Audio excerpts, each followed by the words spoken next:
Yeah, I don't know. It's interesting. First, something's wrong with the. I must have hit a button or something on the view. You look on the top right. Yeah, the top right, I got it. But now I have you on the left side, on the right side of my screen instead of across the top. It's all right. I know. Yeah. Today, if it's okay with you, I'd like to start with Kilayim rather than Caleb. If it's That sounds like a good plan. Let's do it. good plan. Okay, all right. All right. Um, Gimel Hay. We may plant a cucumber and a gourd in one hollow, provided this leans to one side and the other leans to the other side. The tips of the leaves of one lean to one side, and the tips of the leaves of the other to the other side, because whatever the Chachamim forbade, they decreed only on account of appearances. If his field was sown with onions and he wishes to plant it in rows of gourds, Reb Ishmael says he uproots 2 rows of plants 1 row and leaves the standing crop of onions over the space of 2 rows, and uproots 2 rows of plants one and plants 1 row. Rebbe Akiva says he uproots 2 rows and plants 2 rows and leaves the standing crop of onions over the space of 2 rows, and uproots 2 rows and plants 2 rows. But the Chachamim say if there are not 12 amet between one row and the other, he may not maintain the seeds between them. And a gourd in vegetable is as vegetable, but a grain it is given a bet rova. If one's field was sown with grain and he wished to plant it in a row of gourds, it is given six tefakim for tending it. And if it grew, he must uproot in front of it. Rav Yossi says it is given 4 amet to tend it. And they said to him, "Do you treat this more stringently than a vine?" He said to them, "We find this to be more stringent than vine, since a single vine is given 6 tefakim to tend, but a single gourd is given a bet rova." Reb Meir says in his name of Reb Mishael, wherever there is a 3 gourds in a bet sa'ah, he may not bring into it a bet sa'ah any seed. Rabbi Yossi ben Hatkotef Ephrati said in the name of Rabbi Ishmael, whenever there are 3 gourds in a Beit Kor, he may not bring it into the Beit Kor any seeds. Okay. Okay. Fine. So now we move on to the subject of vineyards. Okay, so just a quick preamble before we get into this parak, that the Kilayim HaKerem is different from other Kilayim as we have heard before. Um, that particularly in that if anything goes wrong, if you Right. plant Kilayim in a vineyard, then we also have an Isser Hana, and both the grapes and the foreign species have to be destroyed. Okay. Okay, that's a much stronger issue than the previous Kilayim, which were asked to create, but once they've been created, they're permitted, which also goes a long way to explaining why we're allowed to enjoy fruits that were made by crossbreeding by non-Jews, for example. Yeah. Um, but okay, but so the Kilayim Kerem, we have that prohibition. The further thing, I'll give a little sneak preview. It does appear in the Mishnah later in this topic, but it's worth knowing up front that that the distance that you need to keep from a vineyard of any other species is 4 amas. It's alad amas. Right. Okay, that's your distance that you need to keep away from the vines. Okay, but if it isn't technically classified as a vineyard, then you only need to leave 6 tfachim. Okay. All right. All right, which is basically around 1 amma. And Okay. this is going to describe what to do with a caracat. It's when it's in the vineyard, right? There'll be a different spacing Okay. there. So now karachat. So now karachat, as hmm? Caracat.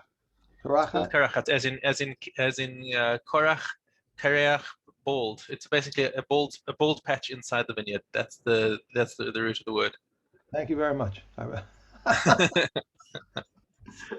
I thought you might identify with it. But thank you. Okay, so the karachas akerim, we're going to hold off on the definition of the karachas officially for now. But Beis Shammai say esrim v'arba amos. There needs to be a patch that is 24 amas wide before you're allowed to plant any foreign species inside that patch. Beis Hillel omrim 16 amma. Beis Hillel say 16 amas. It's pretty big, 24. Yeah. You- you- Okay, so we'll see. So we'll see in a minute. We'll explain it in a minute. Okay, mechol hakerim. The mechol. Now, again, we're going to define mechol later, but the mechol is Beis Shammai omrim 16 ama, uBeis Hillel omrim 12 ama. So, yeah, it's 16 versus 12 for the mechol, and we'll get to the definitions now. Ezahi karachas hakerim. What is called a karachas? Kerem shecharav me'emtzao. That's a vineyard that's got an empty patch in the middle. The middle of it was destroyed. I don't know, they got a plant, the light or whatever, and the middle of the kerem got destroyed. So he uprooted the vines, and now he wants to do something else inside there. Im ein sham sheish esrei ama. So we quote we just look at Beis Hillel's opinion over here because the halacha is going to follow Beis Hillel. Im ein sham sheish esrei ama. If you don't have 16 amas clear inside there, lo yavi lezer l'sham, then you're not allowed to plant anything else inside there. Hayusham sheishrei ama. Now, if you do have 16 amas, nosnin lo avoda so v'zoreh esamosar, then you can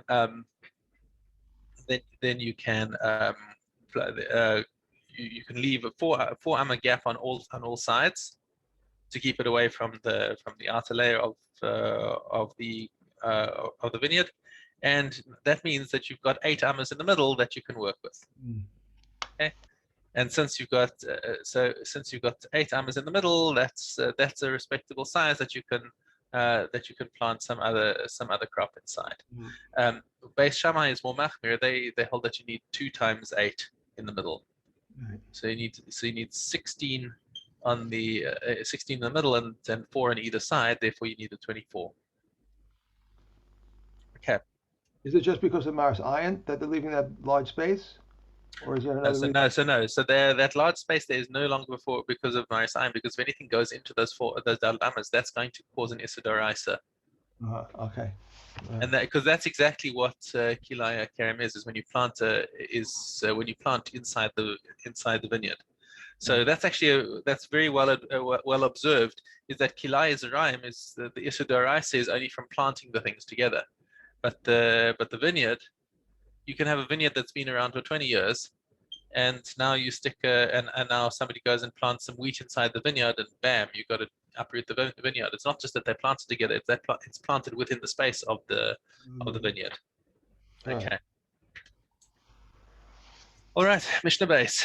Ezehu mechol hakerim. So what is called a mechol? Bein kerim legader. So that's on the edge of the field between the vineyard and the fence. Okay. Ein sham 12 ama lo yavi zer l'sham. So it's nice and easy for us to remember Beis Hillel's opinion, because you still got to leave the 4 amas on the side of the vineyard, and you've got to have 8 amas left in order to plant it in the permitted space between there and the fence. Okay, so the only difference here is that you don't need the 4 amas on the other side to keep away from the other edge. So if it was the gap in the middle of the kerem, you need 4 amas on either side. But if it's between the kerem and the fence, you only need 4 amas on one side. So therefore, Beis Hillel say 12. Beis Shammai again said with the mechol hakerem, Beis Shammai said 16 amas. So they need you to have 12 amas on inside. Now, why would that be? Why would Beis? That's actually interesting. Why does I thought I had the math over here, right? But Beis Shammai say that the sadeh cannot be less than 8 amas, and therefore they said mechol hakerem 16 ama. But why do they need the gap on the other side? Oh, I see. Beis Shammai say that you need to leave a gap of 8 amas on either side. That's the difference. So it seems that their stringency is that, according to Beis Shammai, is that whether it's a mechol or a karachat, you need to leave a gap of 8 amas away from the vines. So therefore, that takes away 16. But hold it, no, wait, no, that doesn't make sense. That also doesn't add up, because then you'd need 16 amas in the you'd need. So no, that you'd need 16 amas of gap, and that would leave you 8 amas in the middle. Okay, fine, right. So the math does work out. Okay, so that's the difference between Beis Hillel and Beis Shammai is the amount of gap that you're required to distance from the kerim. Beis Hillel say Daled Amas, and Beis Shammai say Ches Amas. That you got to be away. So and the amount that you're allowed to plant has got to be 8 Amas. So therefore, according to Beis Shammai, when you're on the outside, you need a gap of 8 and a planting area of 8, making 16. What does this mean here? It says here, what is the machol of the vineyard? The space between the vineyard and the fence which surrounds it, machol, and here's the part I'm confused about, denoting a circle, that's the Rosh, or recalling the dances, mecholit, which used to take place in the part of the vineyards. Mecholos. So mecholos, that's right. Mecholos is like a celebration. That's interesting, because I would have said mechol is like as in chulin or halal, hollow. It's something that's hollow. So I would have taken it as a hollow piece or as something that's empty. That halal is a space. Right. So that's where I saw the root. But he's saying mechola kerem and or so that's the way that the Rush talks about it, is that it's as an empty space, but you're seeing that the or al shem hamechola shehayu orchim bekramim makom zeh. So Tosfos anshe shem it takes it from dancers around there. Interesting. It's funny that so many things come from that same root. Okay. Anyway, so if we just repeat Beis Hillel's opinion, if im ein sham 12 amma lo yavi zer l'sham, so you need 12 ammas on the outside. Hayu sham 12 amma, if you do have 12 amma, nosnin lo avoda so v'zoreh samosar, then you can leave its working space, which is 4 ammas, and you can plant the rest. Okay, nice and easy. But there's a dissenting opinion in Mishnah Gimel. Rabbi Yehuda Omer, ein ze ela geder hakerem, says no, that's not a mechol. What you just described, the gap between the kerim and the fence, that's not called a mechol, that's called a geder. Okay, hu mechol hakerim. What is the mechol hakerim that Beis Hillel and Beis Shammai had this machlokes about? Ben shnei kramim. If you have 2 separate vineyards, okay, you have 2 separate vineyards, and now you've got a gap in between them, and you want to plant something inside there. So what Rabbi Yehuda is coming and saying is that that is the distance that has to be 12 ammas. So you have 4 ammas in either direction, and therefore you can have and you can sow the 4 ammas in the middle, and that's chashuv they're chashuv for themselves, and it's because that space is not shaykh to this kerim, not to that kerim. But the Tanna Kama disagrees with Rabbi Yehuda, of course. It says in this open gap between 2 kramim, that's like a karachas hakerim. We don't say, okay, who cares whether it's Rabbi Yehuda makes a distinction because they're 2 distinct vineyards, right. Whereas the Tanna Kama is saying, but that's exactly what a karachas hakerim is. So he dismisses Rabbi Yehuda's opinion, and we hold the halacha like the Tanna Kama. Okay. Now we go into the definition of what is called a gader, in order to define what can separate basically between a vineyard and other crops. So ezeu gader. It has to be a partition that is 10 tfachim high. You can also have a partition that separates between a kerim and other crops. A ditch, charetz, shehu amok 10 v'rachav 4. It's got to be 10 deep and it's got to be 4 wide. So whereas a fence doesn't have to have any particular thickness, it just has to separate. It just has to separate on the above the ground. But a ditch, because it's below the ground, it has to have. In order to make it significant, you can't just like dig a shovel down and say, okay, we've made a little gap there, and now we can plant on the other side, because that'll get filled in no time. So you have to have a 4 tfachim gap in between the 2. Mm-hmm. Okay. So that's the definition now of a fence and a ditch, and as we'll see, if you have a fence or a ditch on the edge of your kerem, then you can plant other species immediately next to it, because there's enough of a separation between the kerem and the other crop. Okay. Okay, Good. Chazara. Okay. Um, Aleph Dalet. Aleph Dalet. As for trees, pears, and small wild pears, and quince and sorb apples are not Kilayim one with the other. The apple and the crab apple, peaches and almonds, jujubes and lotus, they resemble one another, are not Kilayim with one another. They are Kilayim with each other. Right, that's what I said, right? Although they resemble one another, they are Kilayim with one another, right? Yes. Horseradish and radish, mustard and wild mustard, Greek gourd and Egyptian gourd, and bitter apple, though they are similar to one to the other, they are Kilayim with the other.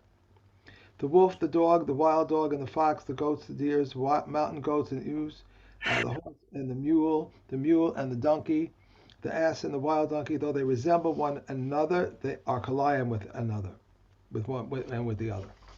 Okay. Hey, hey, Gimel.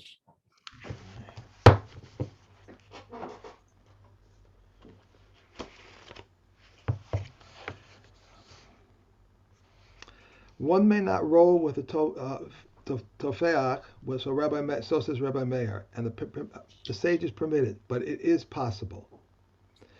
What the household? Because it is possible. What did I say? But it is possible. It is possible. It is. Yeah. Okay. Okay. What's the word here? There. If a householder was traveling from one place to another and was in need of taking lechet, shicha, and peah and ma'aseh, he may take, and when he returns home, he must pay. So says Rabbi Eliezer, but the sages say he was a poor person at that time. If a person exchanges with the poor, that of his is exempt, and of the poor is liable. If two receive the field for sharecropping, this one gives the other his share of ma'aseh, and this one gives the other his share of ma'aseh. If a person receives a field to reap, he must not take lechet, shicha, peah, ma'aseh. Rabbi Yehuda said, when he received from him for a half, or a third, or a quarter. But if he said to him, 1/3 of what you reap is yours, he is permitted to take lechet, shicha, and peah, and not ma'aseh.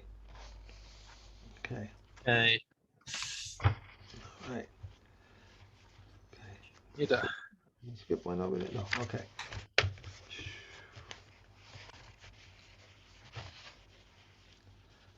Okay. Oh, come on. Okay. Did you see that Rabbi Crowan presentation? I actually missed it. I had a work meeting over it. The kids saw it? The kids see it? I think so. Was it good? I don't know. I didn't see it. I was wondering what they thought about it. You know, he's really great, Rabbi Crowan. Just terrific. I went on that trip with him when I went to Eastern Europe. Yeah. That was the first time he went to Poland and Poland and Austria and the whole thing. It's a wonderful trip. He must have prepared for a year for that trip. He had volumes of notes with him. He was just terrific. Yeah. If 3 women were sleeping in one bed and blood was found beneath one of them, they all were tamei. If one of the women examined herself and found herself to be tamei, she is tamei, and the other 2 are tahor. And they may attribute the stain to one another, but if they were unfit to menstruate, then we treat them as though they were fit to menstruate. If 3 women were sleeping in one bed and blood was found beneath the middle one, all of them are tamei. If blood was found beneath the inner one, the 2 inner ones are tamei and the outer one is tahor. If blood was found beneath the outer one, the 2 outer ones are tamei and the inner one is tahor. Rabbi Yehuda says, when is this ruling valid? When they ascend by the foot of the bed. But if the 3 of them ascended by going over the outer one, all of them are tamei. If one of the women examined herself and found herself to be tahor, she is tahor, and the other 2 are tamei. If 2 of them examined themselves and found themselves to be tahor, they are tahor, and the 3rd woman is tamei. If all 3 of them examined themselves and found themselves to be tahor, all of them are tamei. To what is this comparable? To a tamei heap that got mixed up with 2 tahor heaps. And they searched one of the heaps and found it to be tahor, it is tahor, and the other 2 are tamei. But if they searched 2 and found them to be tahor, and they are tahor, and the 3rd heap is tamei, if they searched all 3 of them and found them to be tahor, all 3 of them are tamei. This is Reb Meir. Reb Meir says anything that is presumptive state of tuma remains forever in its state of tuma until it becomes known to you where the tuma is. But the Chachamim say he searches until he reaches bedrock or virgin soil. 7 detergents are applied to the blood stain: raw saliva, split bean water, urine, nessa, boris, kimuna, and ashlag. One immersed the garments and prepared taharos upon it. If he applied the 7 detergents to the stain and it did not come out, it is dye. The taharos are tahor, and he need not immerse the garment.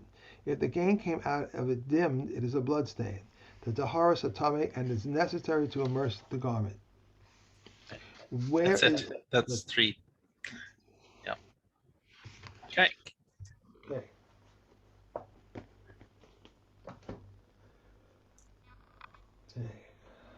Kalim. Okay. Yes, okay. Okay, we finished this today. The shovel of bean grinders is tamei, but the shovel used in storehouse is tahor. The shovel of a wine press is tamei, but that of the threshing floor is tahor. This is the general rule. Utensils are designed to hold something that are tamei, but those designed for gathering are tahor. Musical lyres are tamei, but the lyres of the Levites are tahor. All liquids are tamei, but the liquids of the butchering place are tahor. All scrolls contaminate the hands except the scroll of the temple courtyard. A theater horse is tahor. As for a sitar, a niktaman, and a tambourine, these are tamei. Rabbi Yehuda says a tambourine is susceptible to the tumah of the seat because the woman sits on it. And a weasel wrap is tamei, but a mousetrap is tahor. Okay. And one from Perik to Zion. Not in Kilayim, no.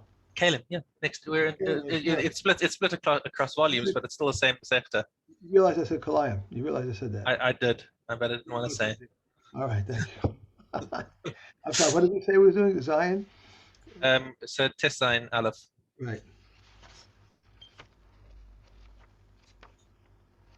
So I didn't put the tissue back in, that's why. All right, let me see. Tes Zion. Okay. Regarding a Shera says, is this right? Regarding it, right? Tes Tes Zion Aleph, the first Mishnah in chapter 16.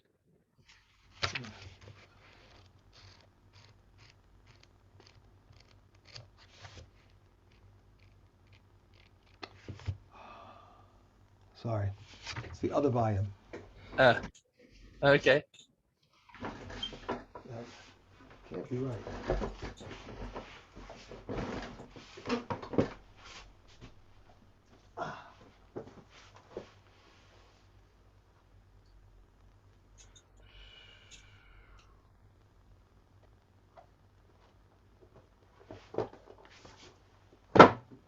Sorry about that.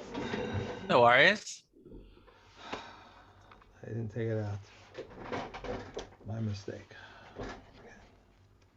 Okay. Any wooden utensil that broke into 2 parts is tahor, except for a folding table, a variety platter, and the folding bench of a householder. Rabbi Yehuda says also the magis and the Babylon card are the same as they. At what point do wooden utensils become susceptible to contracting tumah? A bed, a cradle becomes tamei when one smooths them with the skin of a fish. If we decided not to smooth them, they are tamei right away. Rameya says a bed becomes tamei from when one weaves 3 bottom into it. And that's it. Okay.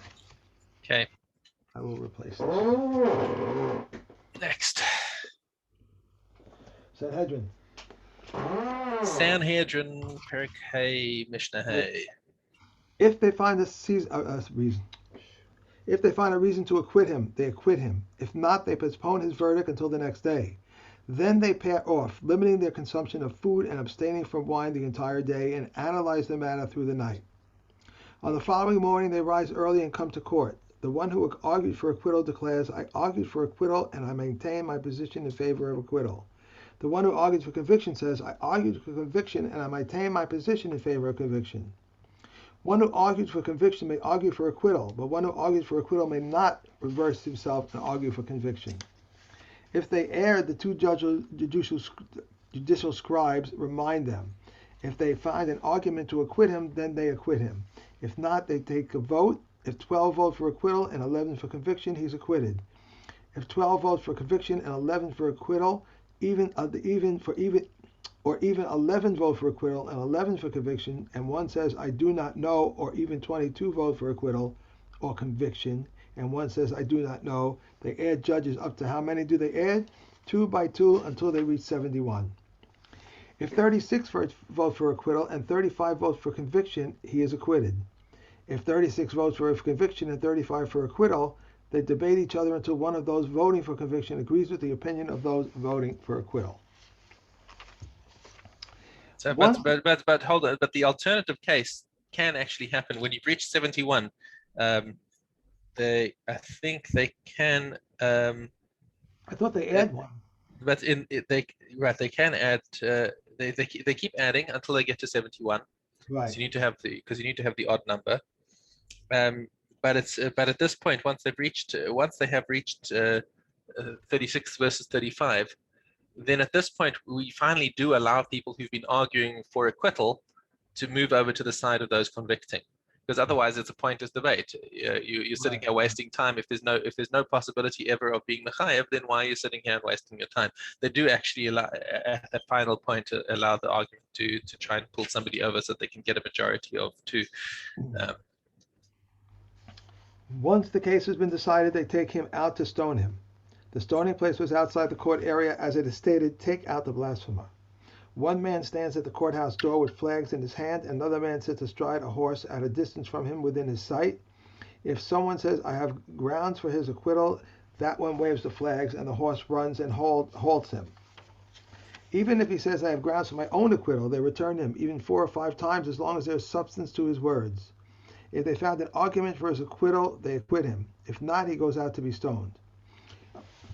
A proclamation goes out before him, so-and-so, the son of so-and-so, is going to be stoned because he transgressed such and such prohibition, and so-and-so and so-and-so are his witnesses. Whoever knows any grounds for his acquittal should come forward and present them.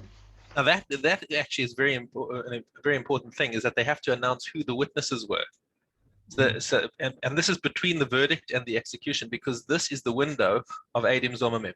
Right. After the din has been passed, but before it's been executed, this is the time for witnesses to come and say, but the witnesses couldn't have seen that they were with us at the time. And that's when you have Eidim Zomamim that can be executed in place. When he was approximately 10 cubits from the stoning place, they say to him, confess, as if it is the practice of those who are executed to confess. Because anyone who confesses has a share in the world to come. And so we find concerning Achan that Yeshua said to him, my son, please give honor to the God of Israel and render confession to him. Achan answered Yeshua and said, I have sinned, thus have I done, etc. From where do we know that his confession brought him atonement? Because it says, and Yeshua said, why have you troubled us? Hashem shall trouble you on this day, and on this day you are troubled, but you will not be troubled in the world to come. If he does not know how to confess, they said to him, say, let my death be an atonement for all my sins. But Yehuda says, if he knows that he is the victim of a plot, he should say, let my death be an atonement for all my sins, except for this one. And they said to him, if so, everyone will say so in order to clear himself. Right. You don't know. Once they have been convicted in duly in a court of law, they're not allowed to come and say, "No, I was framed and I confessed to everything other than this one." So that's it's just denigrating the authority of the court. They have to accept that there should be a kapara for all of my averas. Okay. This shows you really how much they really try to, the previous ones. Previous Mishnah, about how they really try to prevent from killing somebody. Yeah. They go out of their way. Yeah, we like to think that the court was compassionate about these things. A stolen myrtle twig on a dry one is invalid. One from a sarah of one from a city that was led astray is invalid. If the top was broken off, or if its leaves were severed, or its berries outnumbered its leaves, it is invalid. If we decrease them, it is valid, but we may not decrease them on Yom Tov. A stolen willow twig or a dry one is invalid. One from an asherah or one from a city that was led astray is invalid. If its top was broken off, or its leaves were severed, or its tafka it is invalid. One whose leaves are wilted or part of its leaves have fallen off, or one from a field is valid. And Rabbi Yishmael says 3 myrtle twigs, 2 willow twigs, 1 lulav, and 1 estrog are required, even if the 2 are broken off and one is not broken off. Rev Tarfon says even if all 3 are broken off. That's Rabbi Rabbi Kiva. Akiva? Right, Rabbi Kiva says just as there 1 lulav and 1 estrog, so there is 1 myrtle twig and 1 willow twig. Okay, and the halacha follows Rabbi Tarfon. Okay. Okay. All right. Hey, that's us for the day. I heard an interesting thing yesterday. If you want to shut that off, you can shut the recording.